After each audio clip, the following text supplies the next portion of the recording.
မြမရိုးရာပုံပြင်တွေထဲမှာဩဇာအကြီးဆုံး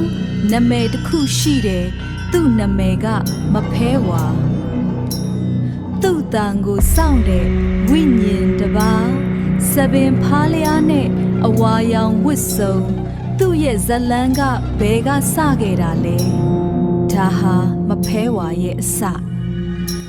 ပရိသတ်တို့မြန်မာအယူဆနဲ့ရိုးရာပုံပြင်တွေထဲမှာထိတ်လန့်စရာအကောင်းဆုံးဩဇာအကြီးမားဆုံးနဲ့လူပြောအများဆုံးနာမည်တစ်ခုကိုပြောပါဆိုရင်မဖဲဝါဆိုတဲ့နာမည်ကထိတ်ဆုံးကပါဝင်ပါလိမ့်မယ်မဖဲဝါဆိုတာတကယ်ပဲရှိခဲ့တာလားသူကဘာကြောင့်သူ့တန်မှာနေတာလဲသူကဘာလို့စပင်ဖားလဲချပြီး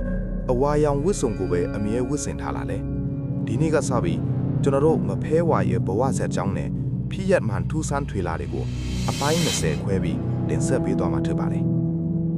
ဇလန်လေးကတော့လွန်ခဲ့တဲ့နှစ်ပေါင်းများစွာကမြန်မာပြည်အထက်ပိုင်းကရွာကလေးတစ်ရွာကနေစတင်ခဲ့တာပါအဲ့ဒီရွာမှာမဖဲလို့ခေါ်တဲ့မိန်းကလေးတစ်ယောက်ရှိပါတယ်သူဟာတရွာလုံးမှာအလှဆုံးလို့တင်စားရလောက်အောင်ချောမောလှပသူတစ်ယောက်ပါဒါပေမဲ့ထူးခြားတာကသူဟာတခြားမိန်းကလေးတွေလိုပွဲလန်းသပင်ဝါသနာမပါဘူးစိတ်ငြိမ်တဲ့နေရာတွေကိုပဲကြိုက်တတ်သူပါမဖဲမှာထူးခြားတဲ့အစွမ်းတစ်ခုရှိတယ်လို့ရွာသားတွေကတိုးတိုးတိတ်ပိတ်ပြောကြပါတယ်အဲ့ဒါကတော့အတိတ်နမိတ်တွေကိုကြိုမြင်ရတာပါဒီနေ့မှာတော့မဖဲတယောက်ရွာဦးเจ้าနာကညောင်ပင်ကြီးအောက်မှာထိုင်နေရင်ရုတ်တရက်ဆိုသူလိုတကိုယ်လုံးတုံရင်လာပြီးမျက်ဖူဆိုင်သွားပါတယ်ပါဇက်ကလည်းအတိတ်ပဲမရှိတဲ့စကားတွေကိုအော်ဟစ်ပြောဆိုပါတော့တယ်လာနေပြီတရွာလုံးပြကြရမယ်တေမင်းကရွာထဲကိုဝေးလာနေပြီတဲ့အဲ့ဒီအချိန်ကရွာသားတွေကတော့မဖဲကိုစိတ်ဝေဒနာရှင်လို့ပဲထင်ခဲ့ကြတာပေါ့ဒါပေမဲ့အဲ့ဒီနေ့ညထန်းကောင်ရန်မှာပဲဘယ်သူမှမထင်မှထားရဲ့အနေထိုင်ုံတစ်ခုတကယ်ပဲဖြစ်ပွားခဲ့ပါတယ်ရွာရဲ့အရှိဖျားကနေစတင်လိုက်တဲ့မီးဟာတရွာလုံးကိုဝါမျိုးသွားပါတော့တယ်လူပေါင်းများစွာနေဆုံးတဲ့ရွာကြီးတရွာလုံးပြပုံအတိဖြစ်သွားခဲ့ရပါတယ်ထူးခြားတာကအဲ့ဒီမီးဘေးကနေမဖဲတယောက်ပဲအကောင်းပကတိအတိုင်းလွတ်မြောက်ခဲ့တာပါဒါပေမဲ့သူ့ရဲ့ရုပ်ရည်ကတော့အရင်လိုမဟုတ်တော့ဘူး